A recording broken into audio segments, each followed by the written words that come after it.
How did Fred Dukes get a tattoo if his skin is impenetrable? What are the main anatomical differences between this Blob and his other versions? And how did Logan manage to defeat Blob, famous for being unbeatable? I'll answer these and some other fascinating questions regarding the movie X-Men Origins Wolverine. Don't forget to be active and support the channel. Please give this video a thumbs up, it's really important for me. And enjoy!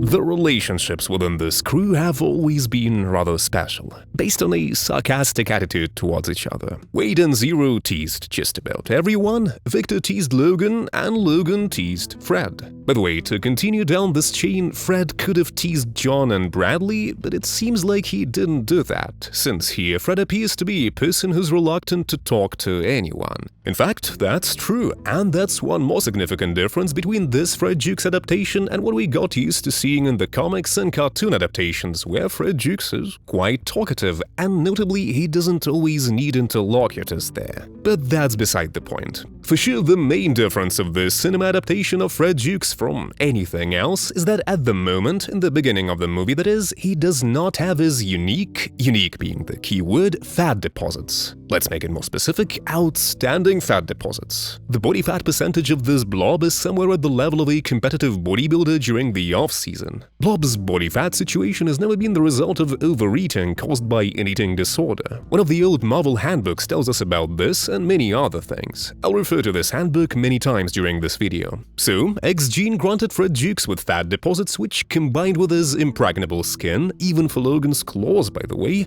may absorb almost any amount of kinetic energy. What's interesting, projectiles upon reaching his body will be repelled from it with half of their initial energy. But primarily this relates to various gun bullets and shells naturally. What's also interesting is that the level of elasticity of Blob's fat deposits varies from adaptation to adaptation. In X-Men animated series, even Logan's hand with the claws could get stuck in it, which, as we get, is clearly not true for Blob from X-Men Origins Wolverine. And regarding Blob's skin, impenetrable even for Logan's claws, we have to make one important caveat here. Marvel's handbook tells us that despite all, Logan's claws can damage Fred Dukes' skin, but only if the attack is made under a certain favorable angle, which means quite the same thing could happen to your phone screen if it lands badly. Okay, I digress. That is, the classical Blob's fat tissue is a unique biological component that he got due to X-Gene's evolution, which are passed down through the male line as we know from the lore of the universe. A product that didn't cause any sort of destructive interference with other body systems' work. Blob, classical one, always looks quite prompt and joyous. For example, there was a moment in the comics when Blob lost his mutant powers and, by extension, almost all his body fat, but he still kept the habit of and the knack for consuming a lot of different food. And that time it led to problems with blood pressure and excess cholesterol levels, but that is, of course, a completely different story. This means classical Blob's overeating was not a cause, but an effect of his mutation that required tons of calories to function properly. By the way, we shall note that any mutation of any mutant in the universe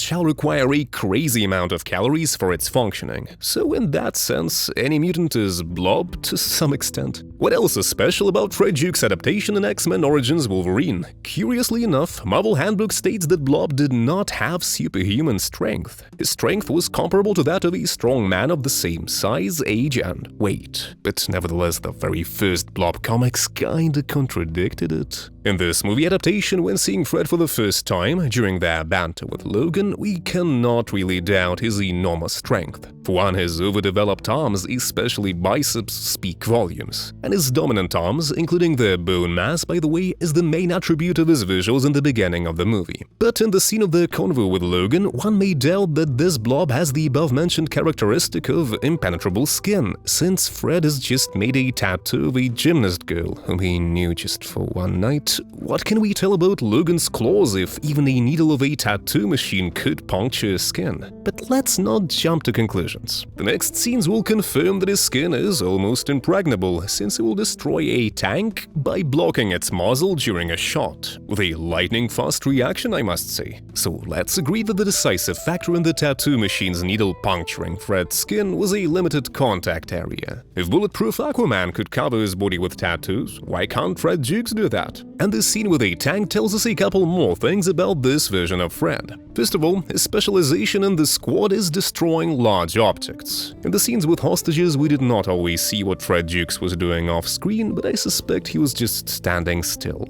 Second, most likely this blob has the main, key power of classical blob, namely to create an inseparable gravitational interaction with the ground or whatever happens to be under his feet. The interaction that spreads for about 1.5 meters down from his feet. Again, this information is taken from the handbook. This means it's almost impossible to lift Blob up from the ground or knock him down. I mean, he didn't even flinch when the tank exploded. You may wonder what will happen if, for example, a classical version of Juggernaut who cannot be stopped when he moves tries to knock Blob off his feet. Most likely the following will happen. This info is also taken from the handbook. Blob will be taken off the ground together with this ground, meaning the gravitational bond we described won't be severed. So, Logan, in search of Victor, visits his former squad colleague John Wraith, who now manages a boxing club in Las Vegas. And by coincidence, Fred Dukes, who may know something about Victor, also frequents John's training sessions. But John warns Logan that he better not tease Fred if he doesn't want to get his ass kicked. Fred has been struggling with an eating disorder lately, and John is trying to help him get back in shape.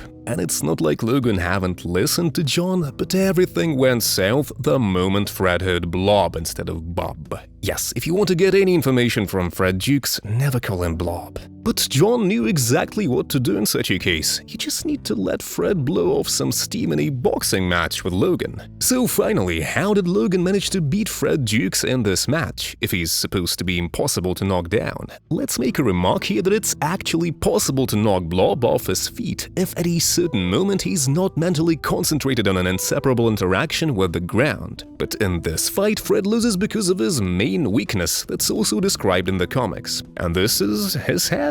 Yes, Blob's head is his soft spot. For one, it has different physiological openings not covered with impregnable skin, which is extremely dangerous if Logan uses his claws. And of course, generally speaking, the head is the place where the fat layer is the thinnest. Additionally, in the case of this version of Blob, especially analyzing the beginning of the movie, lack of skeletal muscles also doesn't help. Finally, talking about this Fred Dukes, his main evolutionary advantage is the muscle mass. Yes, fat deposits of this blob made him to some extent even more protected against attacks, and the speed of his reflexes didn't suffer much. But nevertheless, these fat deposits, as we've already said, are not the product of his unique mutation like in the comics. It seems like this version of Blob cannot get up without assistance when knocked down, and that's why John Wraith tries to get him back in shape. But the most important thing is that only in the final scenes we got to know what was the true reason for his eating disorder, and it is a small dramatic arc of this character.